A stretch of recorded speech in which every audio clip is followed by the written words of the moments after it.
Last time on the Randomiser. I was still on the trail of Harry the Human Cannonball, but there were problems. Problems with Mendoza and the mob, problems with the fuzz, and the air balloon I was in. No air. The only place I was heading was down. And now the conclusion.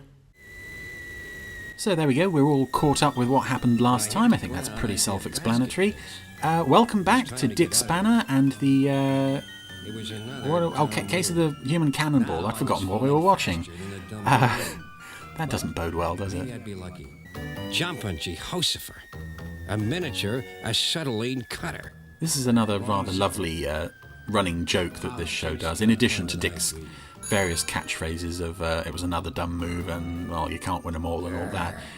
Every time he needs something to help him, some useful gadget to get him out of a problem, he reaches into his pocket and pulls out something either completely useless or something that he needed like last week but won't need anymore.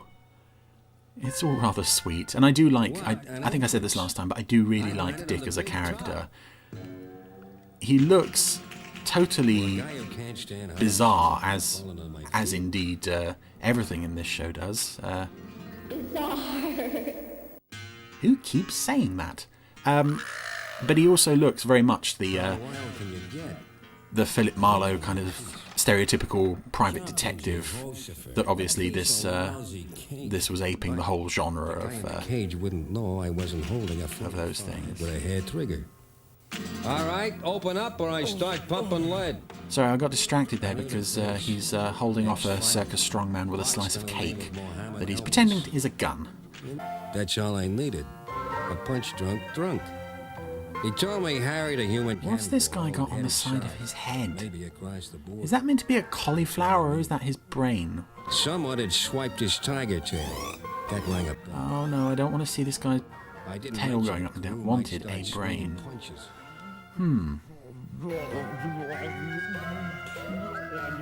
I do heartily apologise from the bottom of my soul that I cannot do an adequate job explaining what is going on to people who haven't seen this show.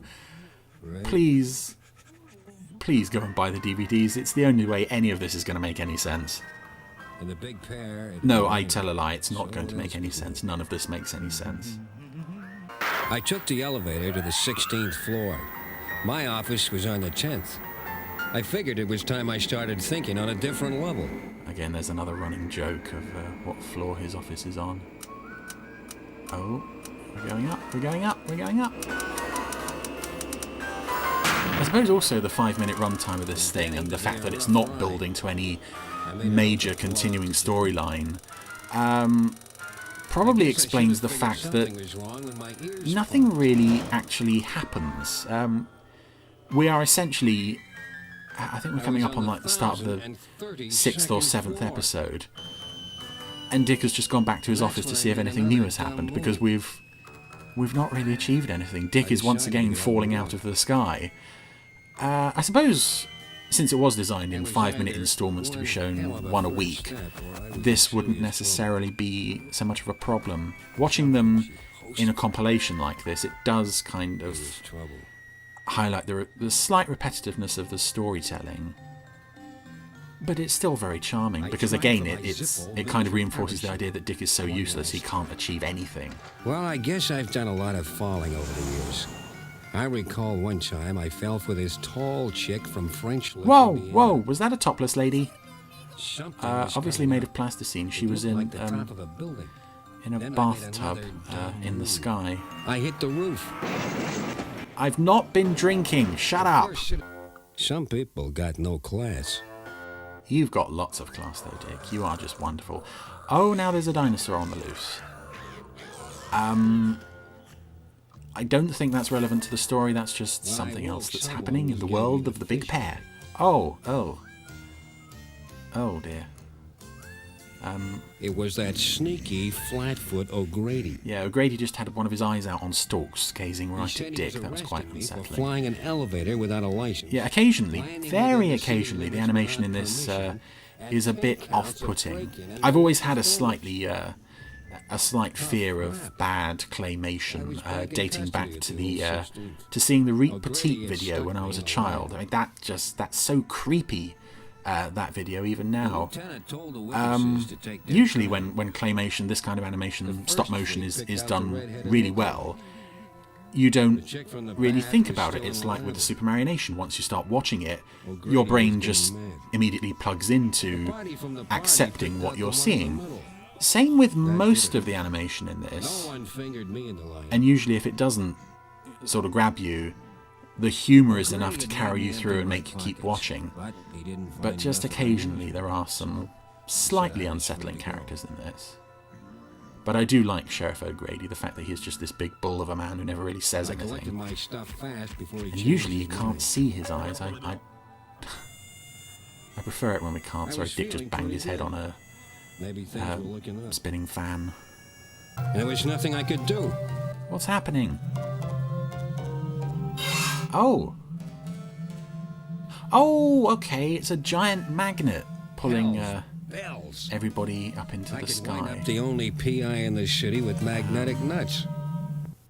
I was positive about one. Yeah, there's the cliffhanger change again. We're now in a different episode, as you can tell by the fact that the music absolutely cuts out. I was up for grabs. The picture quality changes. So anyway, Dick has now been rescued from the giant magnet by a grabby thing. I figured the big pair was a swinging city. The goon was going to squeeze me to death.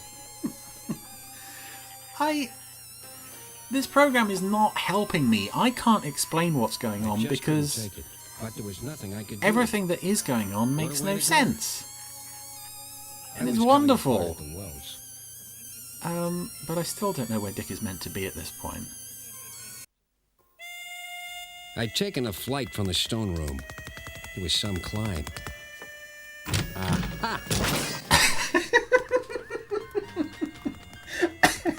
Take two. It was Sydney's side street's place of business. Okay. Oh. The Fatman wasn't home. I decided to case the joint. So we're not in Dick's office. What happened there was Dick just kicked down the door, expecting he would see the man he was looking for. The door bounced off the wall and smashed him in the face.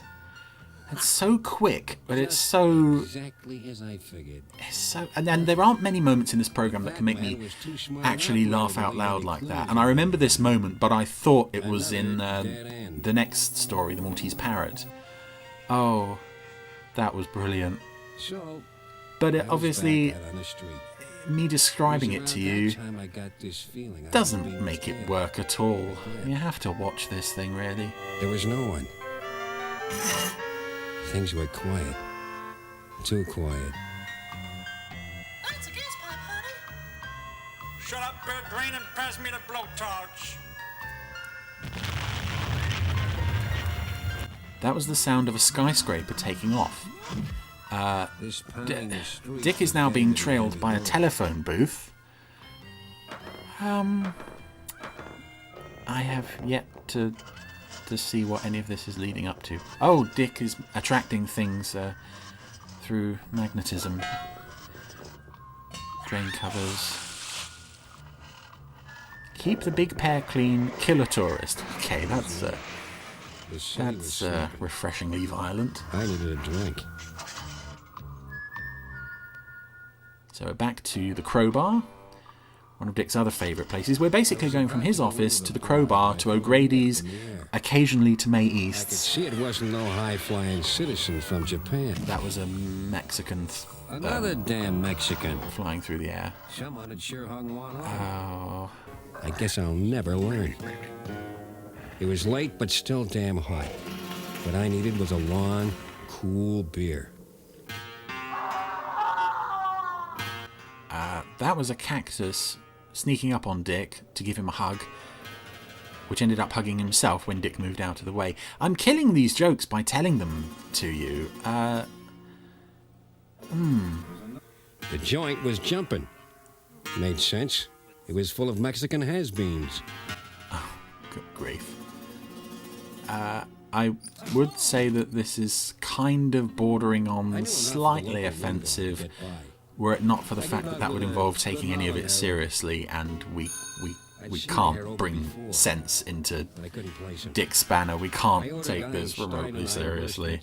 Dick is now in Mexico. He's gone to the bar, and inside the bar is the same Bela Lugosi-ish barman and his recurring nemesis Mendoza and his henchmen. Dick's head just... oh, good grief, what am I watching? I kind of like... I need a... No, I'm not taking a break. I can get through this. I'm enjoying this. It sounds like I'm not, but only because I'm trying to follow it and trying to explain to you what I'm seeing. I really want people to look at this show. That's what's making it so difficult. I can't explain what I'm seeing. An hour and a couple of bottles later, I knew it was time to rush out of there. As much as I said the animation is not always anything spectacular, sometimes, much like with the door in the face thing that happened earlier that I laughed at, sometimes the animation is so quick that it gives it a lot more energy than it might otherwise have had, and that just makes it funnier. Faster things are funnier, I think. I've been sleeping it off when something woke me. Now, the music in this show is quite repetitive. It's the same two or three pieces being played over and over. Oh, Dick is wearing a lovely sleeping hat. And I know the music in this show annoys some people. When it was re-released, when it was first released on DVD some years ago, they replaced all of the music and cropped it into widescreen. They gave it this just sort of generic lounge jazz soundtrack. It was very disappointing. I like the big top. That was an elephant, in case you were wondering. In case you were still trying in vain to follow what on earth is going on. Yeah, I really like the music in this. I know it's not to many people's tastes, but I do often find myself whistling the Dick Spanner tune. And I know there have been comments on Twitter regarding my whistling of the Joe 90 theme. I can't promise that I won't whistle anymore. 545 with a hair trigger. Oh, well done, you found it. You finally found it. Good man. The trigger. Yeah, I can't promise that I won't end up whistling the theme tune to this because it is very repetitive. It is a wonderful earworm. Jumpin' Jehoshaphat. It was Mendoza in all over his overcoat. And that ain't easy to say. Jumpin' Jehoshaphat. It was a fat man. Sydney Side Street. All over, Mendoza and the fat man were all one and the same guy. This is wonderful insight into how stupid Dick is, that he can't figure that out. But he feels that it's such an achievement when he's finally cracked it. It's another lovely side to this character, that he is genuinely trying his best. He doesn't realise that he is vastly underqualified and in way over his head. Speaking of his head, at this point it is facing backwards on his shoulders, just trying to keep you up to date with what's going on. It was a neat caper. Illegal immigrants flying dumb Mexicans across the border. Only they didn't use no airplane. The stupid jerks got fired from the big gun. I only had one. Yeah, Mexican immigrants are being shot over the border through a giant cannon. To this day, I still don't know how the hell I did that.